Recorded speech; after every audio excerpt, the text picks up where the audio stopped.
Hello dear students, welcome to the Phoenix Edu app channel. अगर अभी तक आपने उसको सब्सक्राइब नहीं किया तो सब्सक्राइब कर दीजिए, लाइक कर दीजिए। हम वन शॉट वीडियोस नीट के एस्पायरेंट्स के लिए बना रहे हैं।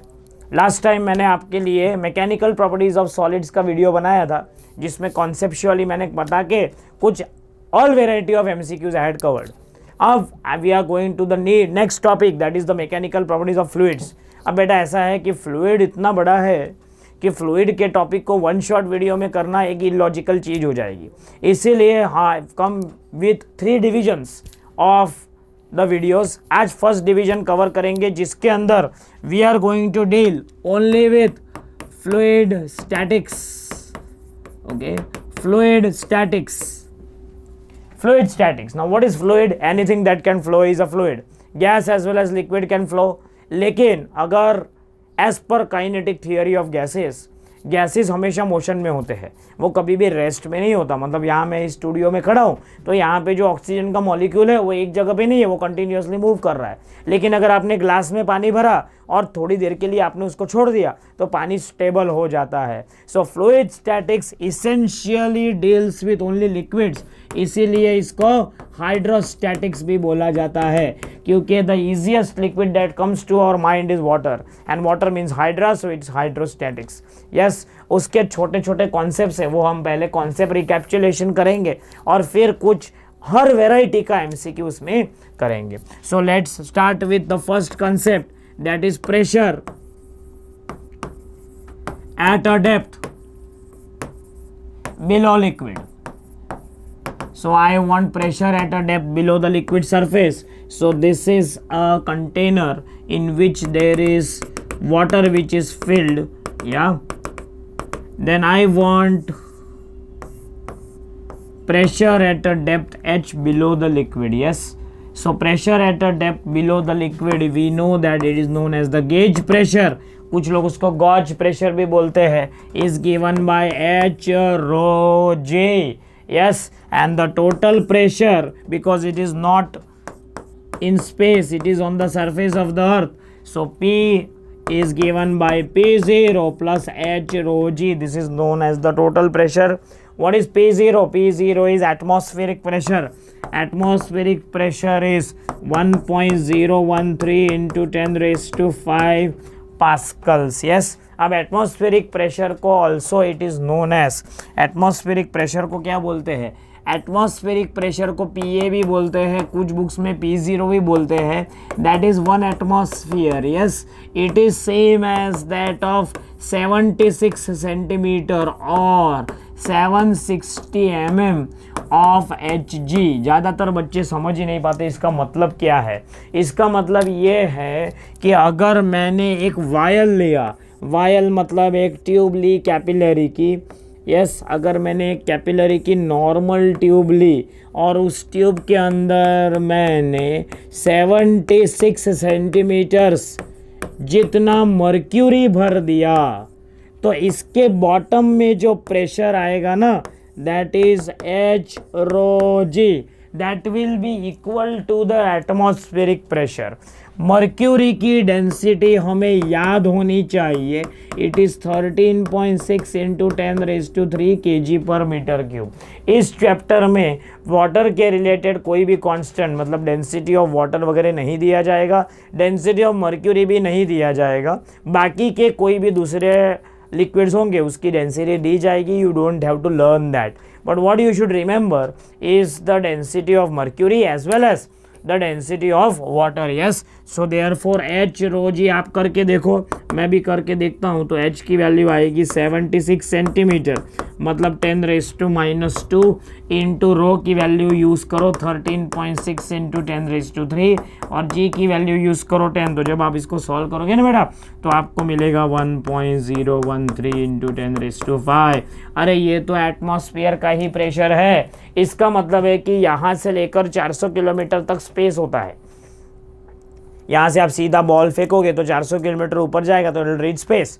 तो 400 किलोमीटर ऊपर तक का जितना भी एयर का प्रेशर है, अब ज़्यादातर स्ट्रेटोस्फीयर तक ही मेजॉरिटी डेंसिटी होती है, उसके बाद तो ऑक्सीजन वगैरह बहुत कम हो जाता है, लेकिन फिर भी हम उसका पूरा जो एटमॉस्फेयर की वजह से जो सरफेस के ऊपर जो प्रेशर है वो मेज़र कैसे होगा? So that is measured by 76 centimetre of Hg। मतलब अगर मैंने 76 सेंटीमीटर एक ट्यूब में मर्क्यूरी को भरा, मर्क्यूरी को बहुत ही स्टैंडर्डाइज लिक्विड माना जाता है इस तरह के मेजरमेंट्स में, इसीलिए उसको यूज़ किया जाता है because it is the only metal which is in the liquid form, its density is good enough, its viscosity is also good enough, that is Y.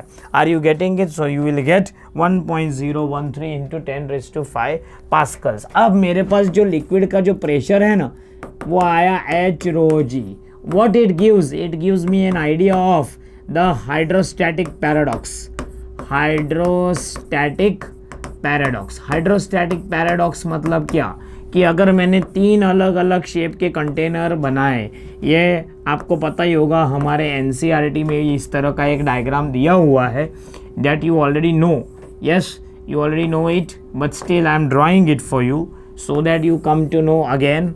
और अगर इसमें इक्वल लेवल का लिक्विड मैंने भर दिया है, अगर मैंने इक्वल लेवल का लिक्विड अगर मैंने इसमें भर दिया है, यस इक्वल लेवल मतलब लेवल सेम होना चाहिए, तो यहाँ का प्रेशर, यहाँ का प्रेशर, यहाँ का प्रेशर सेम होगा। If I name it as ABC, then PA will be same as that of PB will be same as that of PC। Why? Because pressure at a depth below the liquid does not depend on the amount of liquid and the shape of the container in which the liquid is filled। इसका मतलब आपने बड़े सी तपेली ले ली, एक छोटा सा तपेलू ले लिया, यस, या फिर एक ग्लास ले लिया, एक बोल ले लिया और ऐसे मैनेज किया कि सब में लिक्विड का लेवल सेम है, तो उसके 1 सेंटीमीटर नीचे हर एक बर्तन में सेम प्रेशर मिलेगा, क्योंकि कितना पानी भरा है वो इम्पॉर्टेंट नहीं है और किस में पानी भरा है वो भी इम्पॉर्टेंट नहीं है, लेकिन पानी सेम होना चाहिए। मतलब अगर आपने तपेले के अंदर RO का पानी भरा और ग्लास के अंदर नल का पानी भरा तो वो नहीं चलेगा, या फिर आपने किसी लेक का पानी एक बर्तन में भरा और सी का पानी दूसरे में, तो वो नहीं चलेगा। So pressure at a depth inside the liquid will be same if the level is maintained provided the density of the liquid is same and the height at which the liquid is filled is same। आप clearly देख सकते हो 3 अलग shape के बर्तन हैं, तीनों में अमाउंट ऑफ लिक्विड भी अलग अलग है लेकिन प्रेशर सेम रहेगा। This is known as the hydrostatic paradox. इसी कॉन्सेप्ट के ऊपर हाइड्रोलिक लिफ्ट को यूज़ किया जाता है। अगर आप किसी भी सर्विस स्टेशंस में जाओ तो सर्विस स्टेशंस के अंदर ऐसा होता है कि एक बड़ा सा पिस्टन होता है जिसके ऊपर इस तरह से एक कार रखी होती है और एक छोटा सा पिस्टन होता है। अगर आपने देखा हो तो ऐसे अनवायर्ड टर्नआउट्स होते हैं और अगर आप ऐसा प्रेस करोगे तो पूरी गाड़ी ही ऊपर हो जाती है, फिर मैकेनिक नीचे जाके उसको सॉल्व करता है। कितने बार ऐसे भी होता है कि पुश टाइप का हाइड्रोलिक जैक आता है कि अगर गाड़ी पंक्चर हो गई तो इस तरह से सॉल्व होता है। यस, तो ये तरह का जो इस तरह का है। तो यहाँ पे अगर मैंने एक लिक्विड भर दिया तो हाइड्रोस्टैटिक पैराडॉक्स और पास्कल्स लॉ के वजह से there is something known as the Pascal's law. Pascal's law is a by product of the hydrostatic paradox। What does the Pascal's law say? Pascal's law says that the pressure applied at any point inside a liquid is equally transmitted to all the parts of the liquid if the effect of density, if the effect of gravity is neglected। Yes, Pascal's law once again क्या बोलता है? It states that pressure applied at all the parts, pressure applied at any part of the liquid is equally transmitted to all the parts of the liquid if the effect of gravity is neglected। मैं आपको example simple way से समझाता हूँ। ऐसा बोलना चाहता है कि सॉलिड जो है ना वो कभी भी प्रेशर को ट्रांसमिट नहीं कर सकता। जैसे फॉर एग्जाम्पल ये मेरे 2 हाथ है। यस, अगर किसी ने यहाँ पे ताली मारी तो मैंने ऐसे ताली मारी तो ये जो ताली का जो फोर्स है ये यहाँ कंधों पे थोड़ी ना आ रहा है, मतलब हाथ में से ट्रांसमिट नहीं हो रहा है। लेकिन आप इमेजिन करो कि ऐसा स्विमिंग पूल एकदम शांत है और एक एंड में कोई मोटा आदमी कूद जाए अंदर, तो वहाँ का पानी तो हिलेगा ही, उसके साथ साथ दूर का स्विमिंग पूल का दूर का पानी भी ऐसे ऐसे ऐसे ऐसे हिलेगा। इट मीन्स दैट कभी ऐसा हो ही नहीं सकता कि बर्तन में फिल किए हुए लिक्विड के एक एंड को तुम ऐसा पानी को हिलाओ तो दूसरा एंड ना मूव हो। इट मीन्स जो भी है वो ट्रांसमिट हो जाता है। ये कॉन्सेप्ट से क्या होता है कि यहाँ का एरिया ऑफ क्रॉस सेक्शन बहुत ही कम है, यस, और यहाँ पे मैंने फोर्स लगाया है F1। अब मैं अपने हाथों की ताकत से या पैर के ताकत से कार को ऊपर नहीं कर सकता, लेकिन मैंने अगर ऐसा लिक्विड फिल कर दिया जो जनरली ऑयल होता है, उसको अगर मैंने फिल कर दिया तो क्या होगा, यहाँ का एरिया बहुत ज़्यादा है, A2 है, यहाँ का एरिया A1 है, pressure P1 will be P2, what ever pressure I am applying over here will be equally transmitted to the other end. So I will have F1 upon A1 will be equal to क्या बेटा, F2 upon A2, तो F2 की value आएगी F1 into A2 by A1। आप सोचो कि अगर A1 1 metre square है और A2 100 मीटर स्क्वायर है, और अगर मैंने 10 न्यूटन का फोर्स लगाया तो 100 अपॉन 1 तो 100 गुना, मतलब 10 न्यूटन से वो 1000 न्यूटन हो जाएगा। मतलब 10 न्यूटन से गाड़ी लिफ्ट नहीं हो सकती, लेकिन 1000 न्यूटन से तो लिफ्ट हो जाएगी ना। इसी कॉन्सेप्ट पे हाइड्रोलिक लिफ्ट यूज़ की जाती है। आप याद रखना, इसके ऊपर नीट में सिंपल टाइप के एमसीक्यूज भी आते हैं जो मैंने भी कवर किए हैं। Are you able to get it? Yes. अब फ्लूइड स्टैटिक्स में इतना ही होता है, एक होता है atmospheric pressure, pressure at a depth, और हाइड्रोस्टैटिक पैराडॉक्स और पास्कल लॉ, इतना एनसीईआरटी में भी कवर है। उसके आगे आता है the Archimedes principle of buoyancy. Yes, so Archimedes principle of buoyancy भी देख लेते हैं। Archimedes principle of buoyancy, what is the Archimedes principle of buoyancy, वो हम देख लेते हैं। What is the Archimedes principle of buoyancy, वो हम थोड़ा सा देख लेते हैं। तो अगर ये एक ऐसा बर्तन है जिसमें इस तरह से एक बॉडी को फुल्ली इमर्स कर दिया है, तो ये बॉडी बेटा सिंक हो रही है कि फ्लोट हो रही है, बताओ, सोचो। मेरे हिसाब से बहुत सारे लोगों को ऐसा लगेगा कि ये सिंक हो रही है, लेकिन ये फ्लोट हो रही है। फिजिक्स के हिसाब से डूबना और ह्यूमंस के हिसाब से डूबने में अंतर होता है। मैं पानी में गया और सिर के ऊपर पानी गया तो मैं डूब गया, लेकिन फिजिक्स में ऐसा नहीं होता है। फिजिक्स में ये फ्लोट कंडीशन मानी जाती है। It is floating in fully immersed condition. It is floating in fully immersed condition. Yes. अब हम जनरली ऐसा होता है कि ρ1 और ρ2 दो डेंसिटी ले सकते हैं। लिक्विड की डेंसिटी ρ1 तो डब्बे की डेंसिटी ρ2। लेकिन आसान भाषा में अगर समझना है तो जो डूब रहा है उसको लो रो, और जो डूबा रहा है उसको लो सिग्मा। जो डूब रहा है उसको बोलते हैं रो, और जो डूबा रहा है उसको बोलते हैं sigma. Yes, then Archimedes principle of buoyancy क्या बोलता है? It says that F B is the buoyant force is given by V sigma g. It is equal to the weight of the liquid. It is equal to the weight of the liquid displaced by the body. It is equal to the weight of the liquid displaced by the body, and it is always upwards. It is always upwards. So I can define it as buoyant force is the upward thrust force. Thrust he force है, force ही thrust है। आप upward thrust बोलो तो भी चलेगा, आप upward force बोलो तो भी चलेगा। So it is equal to the upward force which is exerted on a body when it is fully or partially immersed in a liquid whose value is equal to the weight of the liquid displaced by the body.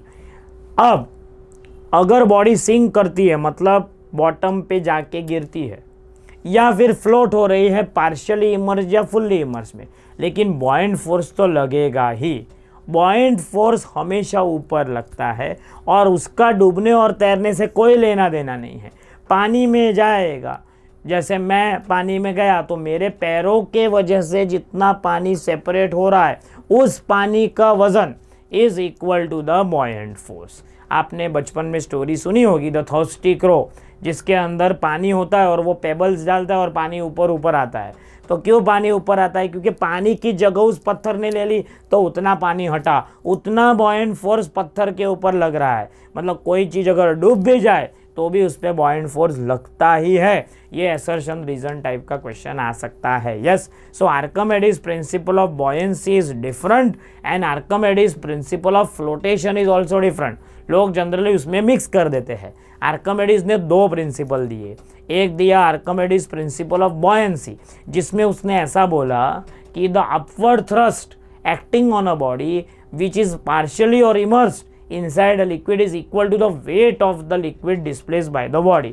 जितना weight displace होगा पानी का उतना buoyant force मिलेगा। लेकिन उसके formula में ना V आया, ये एक जादू है, मैजिकल है। जैसे फॉर एग्जांपल ये पेन है, आई थिंक आप लोगों को दिख रही है, तो अगर मैंने उसको पानी में ऐसा इंसर्ट किया तो कम पानी हटेगा, तो buoyant force कम होगा। लेकिन मैंने उसको ऐसा कर दिया तो buoyant force ज़्यादा होगा। इसीलिए पेपर का अगर ये है, लेट अस से कि आई विल टेक दिस हैंकरचिफ, अगर मैंने उसको ऐसे डाल दिया तो कम पानी हटेगा, तो इस पे बॉयंट फोर्स कम होगा। लेकिन अगर मैंने उसको ऐसा ओपन करके पानी में रख दिया तो ज़्यादा पानी हटेगा। Means it is a volume based concept. It is of course the weight, but weight is volume multiply by the density of the liquid.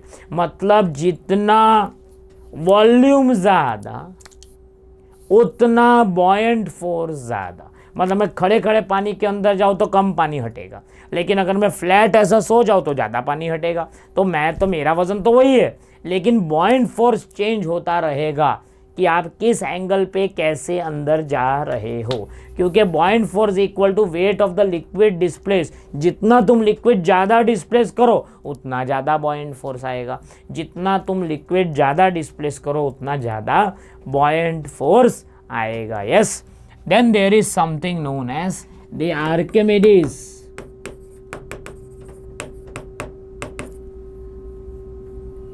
Principal of flotation। It is the Archimedes principle of flotation। Float कब होगा?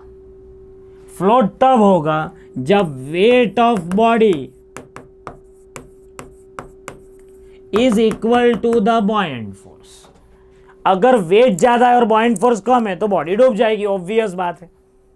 और अगर weight equal है buoyant force के तो body तैरेगी। Simple logic. So I will say mg should be same as that of buoyant force, then the body will float. इसके ऊपर एक इक्वेशन आता है।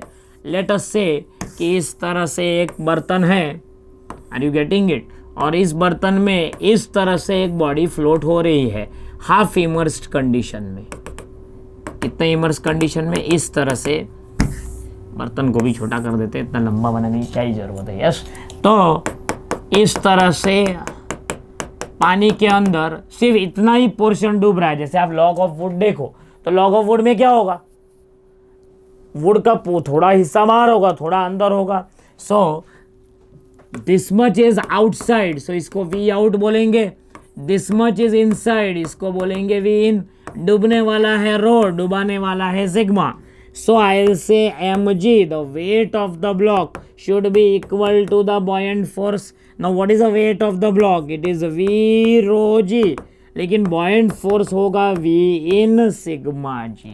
क्यों v in sigma g? अरे पूरा वॉल्यूम अंदर ही नहीं है ना, जितना वॉल्यूम अंदर होगा उतना ही buoyant force होगा। अगर मैं कमर तक पानी में हूँ तो मेरे पैर ही पानी के अंदर है ना, तो उसके वजह से ही पानी हटेगा ना, तो उतना ही तो buoyant force आएगा। Yes, are you able to get it? तो जी और जी कट जाएगा। सो कहना इसे V rho is equal to V minus V out into sigma. So I'll say V rho is V sigma minus V out sigma. Yes or no? So I can say V out sigma is equal to V sigma minus V rho. So I'll say V out upon V is sigma minus rho upon sigma. It is 1 minus rho by sigma. That is V out by V. इसको बोलते हैं fraction of volume of liquid, अरे fraction of volume of body floating outside the liquid. It is floating outside the liquid. Yes, इसका मतलब अगर फिर भी wait ज़्यादा होगा तो और अंदर जाएगा. ये फॉर्मूला आपको आना चाहिए. फिर एक छोटा सा पॉइंट है before we start the numericals, that is यहाँ पे हम लिख सकते हैं there is something known as relative density. What is relative density? It is density of object upon density of material upon density of water. लेकिन इसका direct formula है weight in air upon weight in air minus weight in water. This is the relative density of object. एक relative density of liquid भी होता है. It is given by weight in air minus weight in liquid upon weight in air minus weight in water. इसका मतलब ऐसा बोलेंगे direct question कि एक बॉडी है जो 13 न्यूटन वे करती है एयर में और 12 न्यूटन वे करती है पानी में, तो बताओ उसकी डेंसिटी क्या? तो direct put the value, get the answer. Weight in air upon weight in air minus weight in water. उसी तरह से अगर लिक्विड के लिए बोला कि भाई ऐसा बोलेंगे कि भाई 13 न्यूटन एयर में है, 12 न्यूटन पानी में है और 10 न्यूटन अल्कोहल में, तो बताओ अल्कोहल की डेंसिटी क्या? Put the value, get the answer. Weight in air minus weight in liquid upon weight in air minus weight in water. Yes, तो फ्लूइड स्टैटिक्स में इतना ही है. Pressure at a depth inside the liquid, hydrostatic paradox, Pascal law, atmospheric pressure, law of buoyancy, law of flotation और relative density. इसके base कर पे चुन चुन के PYQ अच्छे क्वालिटी के वेराइटी मैंने लिए हैं जो टिपिकली नीट और एम्स के एग्जाम में पहले पूछे गए थे. Let's begin and I think you can solve it properly. Let's begin it. A wooden block with a certain coin placed on its top floats in water. Distance L and H are shown over here. After some time the coin falls in the water. Then अब सोचो अभी के लिए क्या है कि यहाँ से ये फ्लोट हो रहा है, मतलब यहाँ से जितना भी पानी हटता है दैट इज इक्वल टू क्या? कॉइन का वजन प्लस डब्बे का वजन. Yes, are you getting it? इसका मतलब ये है कि can I say that the total buoyant force will be equal to m of block, weight of block plus weight of coin. तो ऑब्वियसली ज़्यादा पानी हट रहा है ना. अब ज़्यादा पानी हटेगा, बीकर तो उतना ही है, तो पानी का लेवल ऊपर आएगा. जैसे थर्स्टिक रो में लिक्विड का लेवल ऊपर आया था वैसे. यस, इसका मतलब है कि पानी का लेवल ऊपर आएगा, मतलब एच भी ज़्यादा होगा. यस, और ये ज़्यादा अंदर है मतलब एल भी ज़्यादा है. अब अगर ये कॉइन गिर गया तो कॉइन तो पानी में सिंक हो गया, मतलब अब तो बॉयंट फोर्स ब्लॉक जितना ही है तो कम पानी हटेगा. कम पानी हटेगा मतलब बॉयंट फोर्स कम होगा. बॉयंट फोर्स कम होगा इसका मतलब क्या है कि ओवरऑल इसका भी वजन कम हो गया है. ऊपर जो वजन था वो नीचे चला गया है, तो ओवरऑल ये ऊपर आएगा. क्योंकि पहले अंदर ज़्यादा क्यों था? कॉइन की वजह से. अब कॉइन हटा दिया तो थोड़ा ब्लॉक ऊपर आएगा ना, ऑब्वियस है. प्लस ओवरऑल कॉइन की वजह से पानी ज़्यादा हटा था, पानी कम हटेगा तो पानी का लेवल भी नीचे आएगा. तो आंसर क्या आएगा? Both L and H will decrease. Once again, जब ब्लॉक था और कॉइन था तो ब्लॉक और कॉइन का वजन की वजह से ज़्यादा पानी हट रहा था. पानी हट के बाहर थोड़ी ना स्पिल आउट होगा. पानी हटेगा मतलब क्या होगा कि बीकर का लेवल बढ़ेगा, इसलिए H ज़्यादा था. प्लस कॉइन और ये दोनों तो ये ज़्यादा अंदर था. अब मैं कॉइन हटा दूंगा तो वो ब्लॉक तो हल्का है इसलिए ब्लॉक ऊपर आएगा, मतलब एल तो घटा, लेकिन बाजू में से जितना हटा हुआ पानी है ना वो भी कम हो गया, मतलब ओवरऑल लेवल भी गिर गया है। Are you getting it? So answer will be D. एक यूनिक टाइप का क्वेश्चन है। दूसरा, figure shows a vertical cross section of a vessel of density rho. Normal pressure, normal thrust per unit area, मतलब pressure की बात कर रहे हैं एट अ पॉइंट पी। अब ये पॉइंट पी पे मुझे प्रेशर चाहिए, पॉइंट पी पे मुझे प्रेशर चाहिए। Let me change the pen maybe. So point P पे मुझे यहाँ पे प्रेशर चाहिए, तो मुझे एंगल वेंगल से क्या लेना देना। I am going to follow the hydrostatic paradox. Total depth कितनी हो गई इस पॉइंट की? h minus H. Yes, so what will be the pressure? Pressure will be h minus H into sigma into G, अरे rho into जी, क्योंकि रो दिया है। Yes, हो गया सॉल्व। ये जानबूझ के मैंने लिया क्योंकि इन्होंने क्या दिया है, शेप टेढ़ा मेढ़ा दिया है प्लस थीटा दिया है ताकि लोग कंफ्यूज हो जाए, लेकिन हमें हाइड्रोस्टैटिक पैराडॉक्स को याद रखना है। शेप ऑफ द कंटेनर का कोई लेना देना ही नहीं है भैया। कितना नीचे वो देखो, ये पॉइंट जो है, ये डेटम लाइन इतनी नीचे है, मतलब इतना नीचे है, टोटल एच है, इसमें से एच है तो एच माइनस एच हो गया ना, तो आंसर सीधा आ जाएगा H minus H into sigma into G. Next लेते हैं। ये तो एसर्शन रीजन टाइप है, एसर्शन रीजन में ही ज़्यादा लोग फंस जाते हैं। लेट्स चेक इट, क्या बोल रहा है। Yes, a thin stainless steel needle can lay floating on still water surface. Any object floats when the buoyant force balances the weight of the object. एकदम थिन नीडल को तुम अच्छे से रखो ना। Yes, are you getting it? Thin stainless steel needle can stay lay floating on a still water surface. अब ये जो कॉन्सेप्ट है ये सरफेस टेंशन की वजह से है। नीडल सरफेस पे फ्लोट होती है सरफेस टेंशन की वजह से, न कि बॉयंट के वजह से। यस और नो? Are you getting it?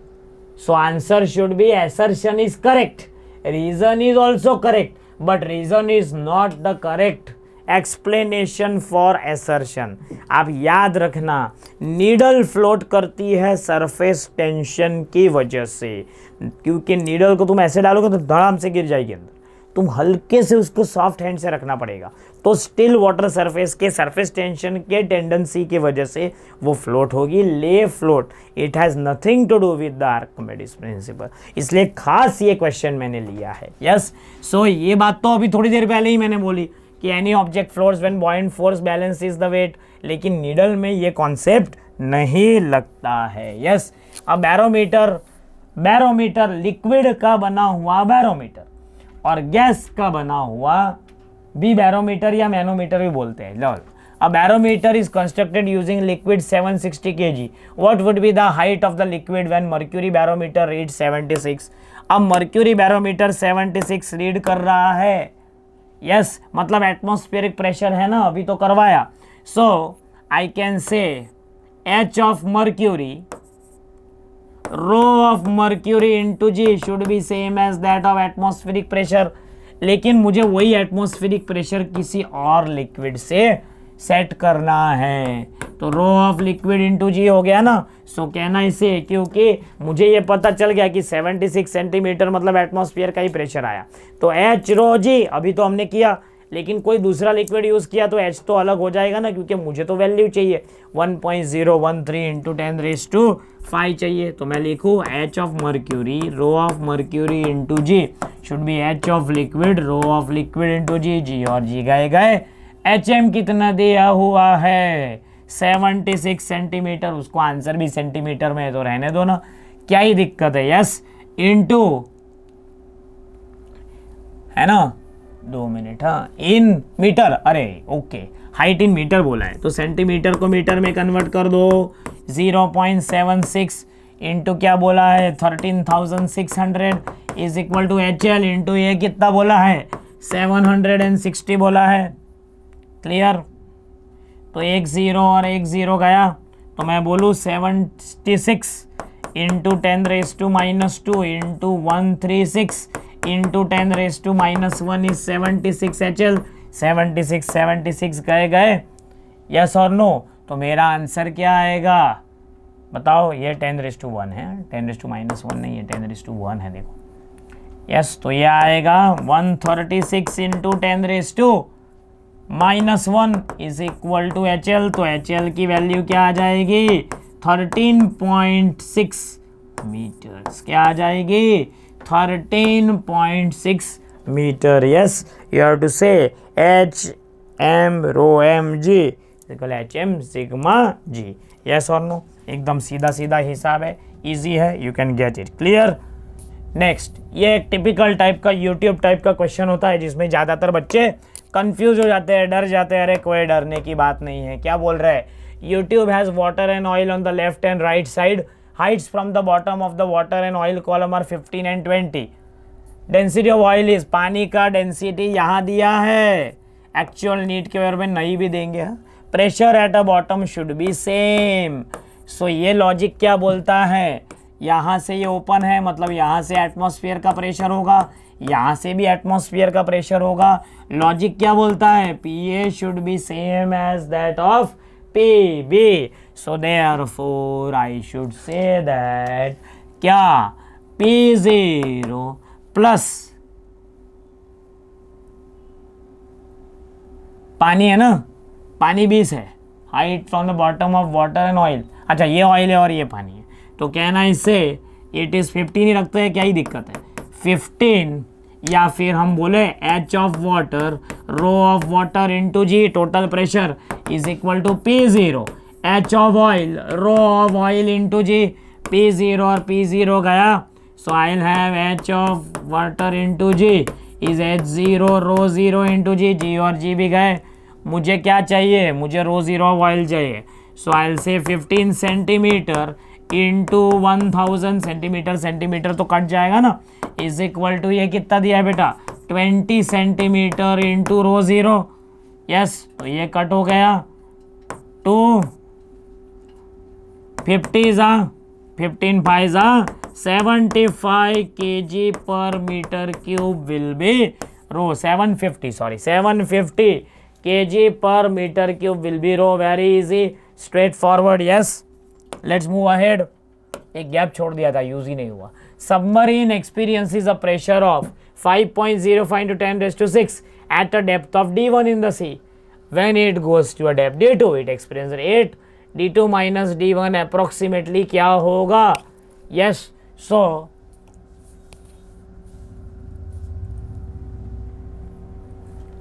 pressure 1 will be P0 plus H1।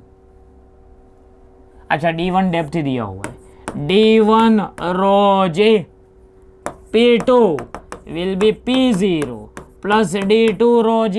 मुझे डिफरेंस इन प्रेशर चाहिए, D2 माइनस D1। तो प्रेशर दिया हुआ है, तो क्यों ना मैं P2 माइनस P1 ले लूँ, तो मेरे पास आएगा प्लस D2 रो G minus P0 plus D1 रो G। अब ये दे रखा है 8.08 इंटू क्या? 10⁻6 minus 5.05 into 10⁻6 is equal to D2 minus D1। पानी का रो होता है 10⁻3 और G होता है 10, तो ये आया 3.03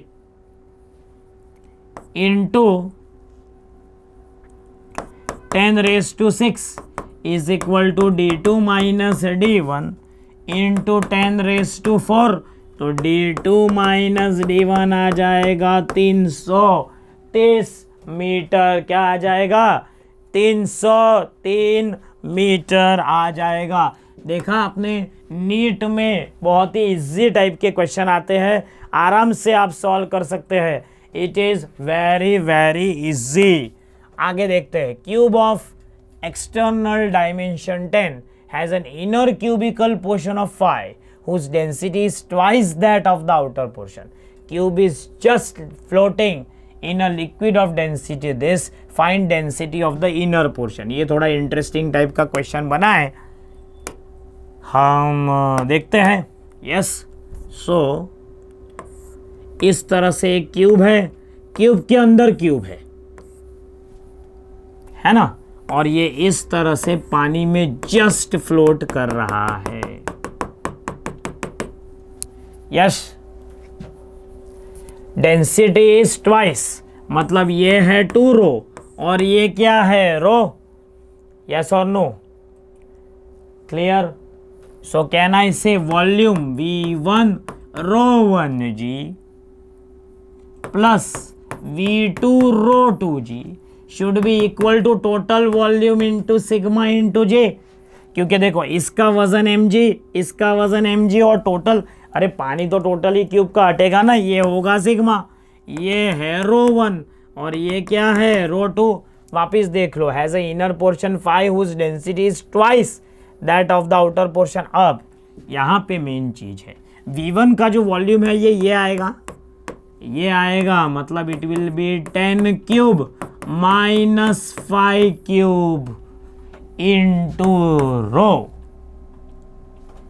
इंट जी तो गए, plus 5 cube into 2 rho will be equal to 10 cube, क्योंकि एल क्यूब होता है ना, what is the volume of the cube, L cube. लेकिन कॉन्सेंट्रिक जैसा हो गया ना, कॉन्सेंट्रिक स्फीयर जैसा, तो अंदर का हॉलो है, अरे अंदर का डबल डेंसिटी का है, बाहर का अलग है, तो बाहर का नेट क्या आएगा, ऐसे ही आएगा ना। यस और नो। और सिग्मा क्या है, 2 दिया हुआ है ग्राम पर सेंटीमीटर क्यूब, सब कुछ ही ग्राम पर सेंटीमीटर क्यूब में, तो कोई टेंशन ही नहीं है। सो 10 क्यूब और 5 क्यूब कितना हो जाएगा, 10 क्यूब माइनस 5 क्यूब 1000 माइनस 125 हुआ ना।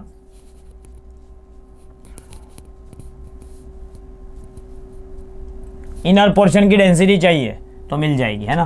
तो मेरे पास आ जाएगा 10 cube minus 5 cube will be 1000 minus 125 into rho will be equal to plus 125 into 2 rho is equal to 1000 into 2, तो यह आएगा 875 rho plus 250 rho will be equal to 2000।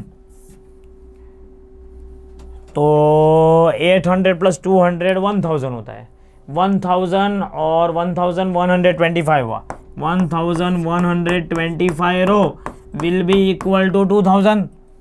Yes और नो। तो रो की वैल्यू आएगी 2000 अपॉन 1125, लेकिन I want density of the inner portion, so inner portion की density, so I can say inner portion जो है उसकी डेंसिटी क्या है, 2 रो है, so it is 2 into 2000 upon 1125। I think ये सीधा 25 से जाना चाहिए।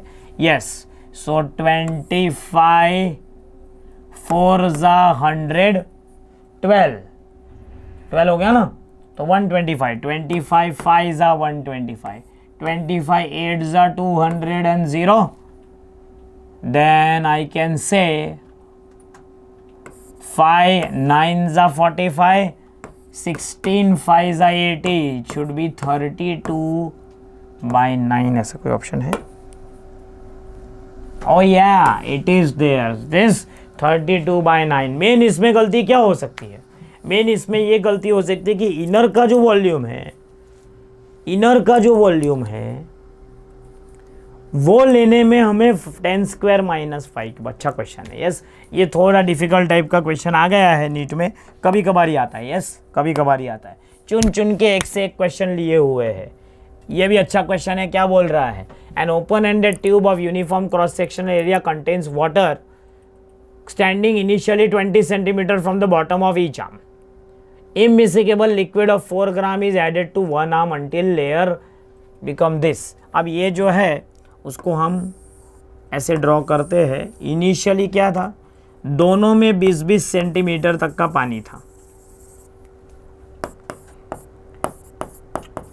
अब ये कंडीशन आ गई है, इन्होंने जो बताई है वो, तो इन्होंने जो कंडीशन बताई है उस हिसाब से क्या हुआ, इधर अगर मैंने एक लिक्विड दूसरा ऐड किया,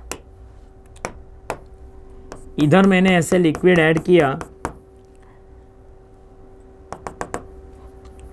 तो अब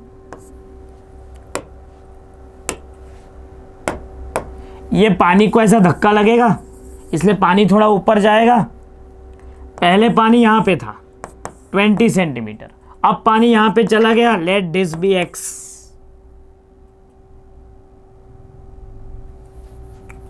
यस, तो पहले पानी यहाँ पे था तो यहाँ पे चला गया तो x ऐड बढ़ा, तो ये जो है H2 वो कितना हो जाएगा 20 प्लस x, है ना। और ये H1 जो है तो ये कितना पोर्शन होगा, ये होगा 20 माइनस x, है ना। Now pressure at the bottom remain the same, समझ में आया ना। पहले 20 और 20 था, यहाँ पे मैंने पोर किया तो यहाँ से x नीचे गया तो x ऊपर आया। यस, अब टोटल H1 और H2, उससे मुझे क्या मतलब है, आई विल से P0 प्लस 5 सेंटीमीटर भरा है, सब कुछ सेंटीमीटर में ही है, 5 into rho of liquid into g plus 20 minus x पानी है ना, rho of water into g, इस तरफ कितना हो गया 20 plus x rho of water into g plus P0 हुआ। एटमॉस्फेयर का प्रेशर हमेशा लेना चाहिए ओपन ट्यूब हो तो यहाँ P0 आएगा। पता चला पहले 20 पे बैलेंस था, यहाँ पे मैंने 5 सेंटीमीटर तो यहाँ से नीचे गया, x नीचे गया तो x ऊपर आएगा। Are you getting it? Clear है? जी भी गया। So I now have 5 into 4 है ना इसका, तो rho L plus 20 minus X into ये तो 1 ही है is equal to 20 plus X into 1, तो मेरे पास आया 20 plus 20 minus X is equal to 20 plus X, 20 और 20 गए, so I will have 20 is equal to 2x, तो x की वैल्यू क्या हो जाएगी 10 सेंटीमीटर। अब H1 की वैल्यू क्या है, तो H1 की वैल्यू मेरी क्या है, तो H1 की वैल्यू है 5 सेंटीमीटर का वो लिक्विड प्लस 20 माइनस एक्स है पानी, तो ये हो जाएगा प्लस 20 माइनस 10। अरे सही है ना, ये पूरा का पूरा H1 है ना, ये पूरा का पूरा H1 इतना प्लस इतना। Yes, I hope you are able to get it. तो ये हो जाएगा 15 सेंटीमीटर और H2 कितना हो जाएगा, H2 है 20 प्लस एक्स, 20 प्लस एक्स मतलब कितना होगा 20 प्लस 10 कितना हो जाएगा 30 सेंटीमीटर, तो H2 बाई H1 क्या हो जाएगा 30 बाई 15, 2:1 आंसर आएगा। बहुत ही शानदार क्वेश्चन है ये, 2:1 आंसर आएगा। कभी भी ऐसा यूट्यूब दिया जाए और इधर से लिक्विड डाले तो एक्स जो चेंज हो रहा है ना वो ढूंढ लो, फिर तो इजी हो जाएगा। डायरेक्ट H1 H2 के चक्कर में मत पड़ो। I hope you are able to get it, I hope you are able to get it. Two cubical blocks of identical dimension float in water, देखो हर वेराइटी यूज की है, हर वेराइटी के क्वेश्चन दे रहे हैं आपको। Two cubical blocks identical in dimension float in water in such a way, first block floats with half part immersed in water and second part floats with 3/4 of its volume inside water.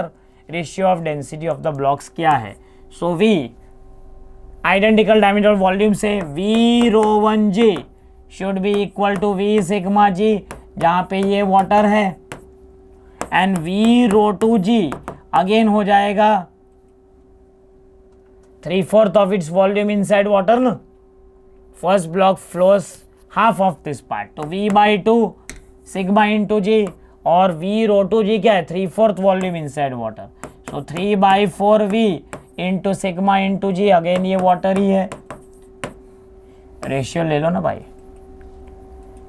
तो G और G गया, G और G गया, V और V गया, ये V और V भी गया, अरे V की जगह ये काट दिए 2 मिनट, ये और V भी गया, तो मेरे पास आएगा रो 1 अपॉन रो 2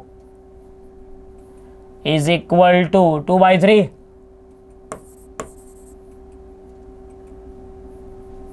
टू 2 जा 4 ना, और 2 ऊपर चला आएगा 2/3, सो रो 1 अपॉन रो 2 क्या हो जाएगा 2/3।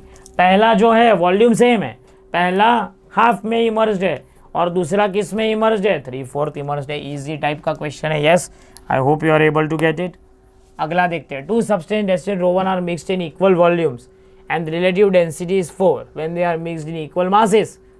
Relative density of mixture is 3, value of rho 1 and rho 2 यार। अब when equal volumes तो रो इक्विवेलेंट होता है रो 1 प्लस रो 2 बाई 2।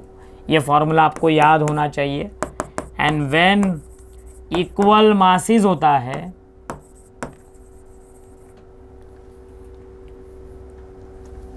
तो रो इक्विवेलेंट होता है 2 रो 1 रो 2 अपॉन रो 1 प्लस रो 2। जानबूझ के मैंने ये एमसीक्यू लिया है क्योंकि ये फॉर्मूला बेस्ड है। When two liquids are mixed in proportion of their volumes then rho equivalent is rho 1 plus rho 2 by 2। But when two liquids are mixed in proportions of their masses then rho equivalent will be 2 rho 1 rho 2 upon rho 1 plus rho 2। अब ये value दे रखी है, equal volumes 4 है तो ये value 4 है, और जब इक्वल मासेस है तो ये वैल्यू 3 है। तो अब तो क्या ही दिक्कत है ना। तो रो 1 प्लस रो 2 की वैल्यू है 8 है ना, और 2 रो 1 रो 2 अपॉन रो 1 प्लस रो 2 की वैल्यू क्या है बताओ 3। तो रो 1 प्लस रो 2 क्या है 8 है। सो 2 रो 1 रो 2 will be 3 into rho 1 plus rho 2 क्या है 8, 2 4 ज़ा 8। सो रो 1 रो 2 की वैल्यू क्या है 12 है। तो रो 1 रो 2 12 है और रो 1 प्लस रो 2 8 है। तो आप डाल के देख लो ना, 5 and 3 से काम हो गया ना, 5 and 3 से तो नहीं हुआ, 6 and 2 से हो गया, क्योंकि देखो 6 2 ज़ा 12 एंड 6 प्लस 2 इज 8, 3 5 ज़ा 15 हो जाएगा, 12 4 ज़ा तो 48 हो जाएगा। तो यही आंसर आएगा ना। हमें तो पुट वैल्यू करना है ना, रो 1 इंटू रो 2 12 होना चाहिए। तो 6 and 2 करेंगे तो 6 2 ज़ा 12, 6 प्लस 2 क्या आ जाएगा 8। समझ में आया। कौन ये सॉल्व कर सकता है जिसको फॉर्मूला याद हो, कौन ये सॉल्व कर सकता है जिसको फॉर्मूला याद हो। यूनिक तरह का क्वेश्चन है। यस चलो, hollow sphere has inner volume half the outer volume, if 4/5 part is submerged placed in water density of the material is, एकदम इजी है। Yes, has inner volume half the outer volume. Hollow sphere है मतलब इस तरह से ये हॉलोस्फीयर है। हॉलोस्फीयर ढंग से ही बना देते हैं ना यार, है अपने पास स्कोप। तो एक हॉलोस्फीयर है, इनर वॉल्यूम आधा है,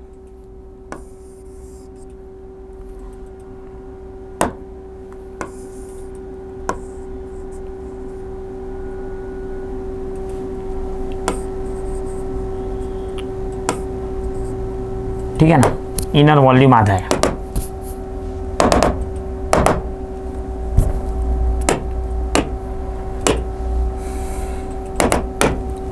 इस तरह से फ्लोट हो रहा है। Hollow sphere has inner volume half of the outer volume, so let the inner radius be R and outer radius be capital R. Clear है।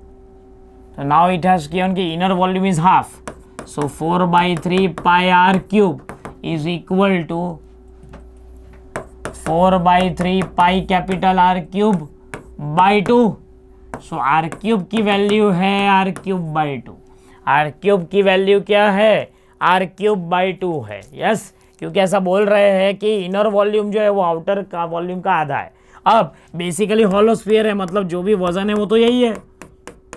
तो आई can say 4/3 pi are cube minus are cube into rho, net वजन तो वही होगा ना यार, अंदर तो एयर है, हॉलो है, इंटू रो इंटू जी, पूरा ही पानी हटेगा, 4/3 pi are cube sigma into जी, क्योंकि पानी तो पूरा ही हटेगा, लेकिन मुझे अंदर का जो डेंसिटी है वो तो उतना ही भरा हुआ है क्योंकि हॉलो है ना। लेकिन एक मस्त की चीज़ उन्होंने बता दी है कि अंदर का वॉल्यूम बाहर के वॉल्यूम से कितना है आधा है। यस, तो ये कट गया, 4/3 पाई 4/3 पाई भी कट गया, kg पर मीटर क्यूब है, नहीं इट्स 4/5 पार्ट इज सबमर्ज्ड, मतलब ये भी गलती हो गई है। v 4/5 v, हाँ, यस और no. So I will say v rho g should be 4/5 volume है ना, पूरा वॉल्यूम थोड़ी ना, मैंने पूरा वॉल्यूम ले लिया by mistake. So it's 4/5 part is submerged when placed in water, तो 4/5। यस, तो वो कोई बात नहीं है, 4/5 है। So I will have R cube minus are cube by 2, क्योंकि आर क्यूब की वैल्यू ये है, into rho will be equal to 4/5 R cube into पानी का तो 1000 होता है ना, यस और नो, 10⁻³ ही होता है। क्लियर? तो ये हो जाएगा, क्या हो जाएगा, अरे पीछे जगह ही नहीं है, ओके कोई बात नहीं, बहुत इजी है। तो मेरे पास आएगा r³/2 into rho will be equal to 4/5 r³ into 1000, r³ गए 8, 8000/5 इज 16, यस और नो, 8000/5 इज 16 ना, 80, 15 5 16 5 से 80 होता है ना। So rho will be equal to 8000/5, it is 160, yes और नो। तो इट इज 1600, आज कुछ गलती हो गई इसमें, 1000 r³ इंटू रो,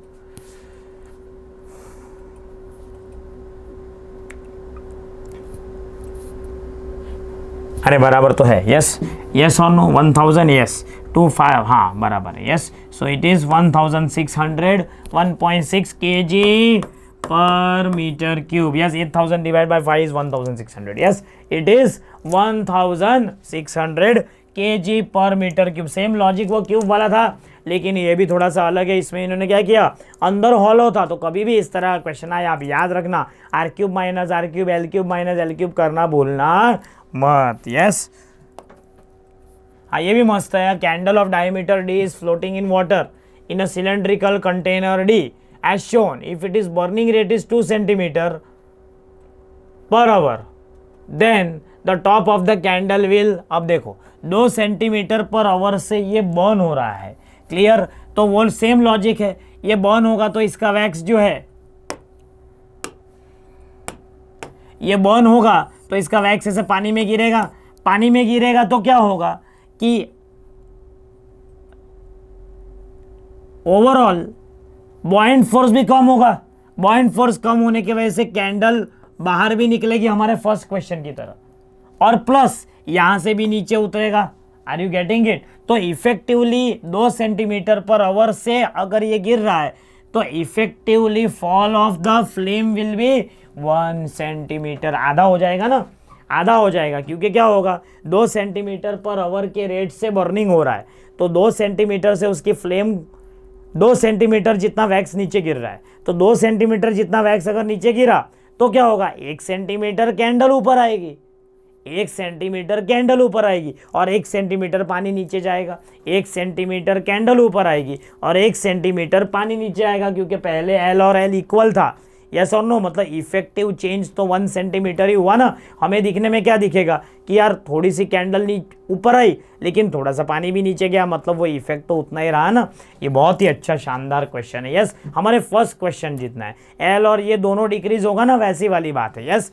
सो ये दोनों डिक्रीज होगा, मतलब डिक्रीज होगा मतलब क्या कि यहाँ से वैक्स गिरेगा तो बॉयंट फोर्स कम होगा, मतलब कैंडल बाहर भी आएगी, प्लस बॉयंट फोर्स की वजह से ज़्यादा पानी हटा तो पानी भी नीचे जाएगा और कैंडल भी बाहर आएगी। इसका मतलब कैंडल का इफेक्टिव जो फ्लेम है वो ज़्यादा नीचे नहीं दिखेगा, it will fall at the rate of 1 centimetres per second. I hope you are getting it, yes, है ना। चलो, solid cylinder of rho zero, ये भी एक यूनिक तरह का क्वेश्चन है। Length L, it is floating in the liquid, if it is slightly displace and release, time period क्या होगा, मतलब कंप्लीट फ्लोट हो रहा है जैसे दिखा है वैसे, थोड़ा बाहर थोड़ा अंदर, मैंने ऐसे धक्का मारा तो ऐसे ऐसे ऐसे ऐसे होगा, yes. So the restoring force, so can I say restoring force should be same as that of buoyant force, क्योंकि वापिस उसको ऊपर कौन लेके आएगा, आप ही बोलो ना, कौन लेके आएगा। मैंने ऐसे ऊपर ऐसा फ्लोट हो रहा, मैंने धक्का मारा तो वापस ऊपर किसके वजह से आया, बॉयंट फोर्स के वजह से। सो can I say F is equal to minus के एक्स, लेकिन buoyant force is equal to amount displaced, तो लेट्स से कि वो x से डिस्प्लेस हुआ, अभी वो स्टेबल था लेकिन थोड़ा मैंने धक्का मारा, तो अगर वो x से डिस्प्लेस हुआ तो इट इज क्या, it is v rho into G, that is equal to minus के X. But what will be v, area into x, आया ना, into rho into G is equal to minus के X. x और x cut जाएगा, I will take the mod factor. क्यों mod factor? क्योंकि मुझे तो वैल्यू चाहिए ना, तो मुझे k की वैल्यू मिल गई है, मुझे k की वैल्यू मिल गई है। k की वैल्यू क्या आएगी? ए रो जी आएगी। रो इज लिक्विड, रो लिक्विड है ना, हाँ रो लिक्विड है। ए रो जी आया के। अब टाइम पीरियड तो SHM से मुझे पता है, 2 pi under root of m by K, so it's 2 pi under root of rho zero into volume upon A rho G. लेकिन what is volume? It is area into length upon area into rho into G. Area और area cut जाएगा, तो मेरा time period आएगा 2 pi under root of rho zero L upon rho G, rho zero L upon rho G. Are you able to get it? Yes, so rho zero L upon rho G. Yes, so इसी के साथ fluid statics के related जितने भी variety of question थे जो मुझे PYQ में मिले, नीट और एम्स, एसर्शन रीजन बोलो, बराबर है, रिमूवल वाला बोलो, अंदर अंदर दो लिक्विड वाला बोलो, यूट्यूब वाला बोलो, सब कुछ करवाया। You attend this lecture properly, make a good notes. I hope you like this one short video. Fluid statics is done. In the next, we will come up with fluid dynamics. This is me signing off. Do like and subscribe our channel. Thank you so much. Take care. Bye bye.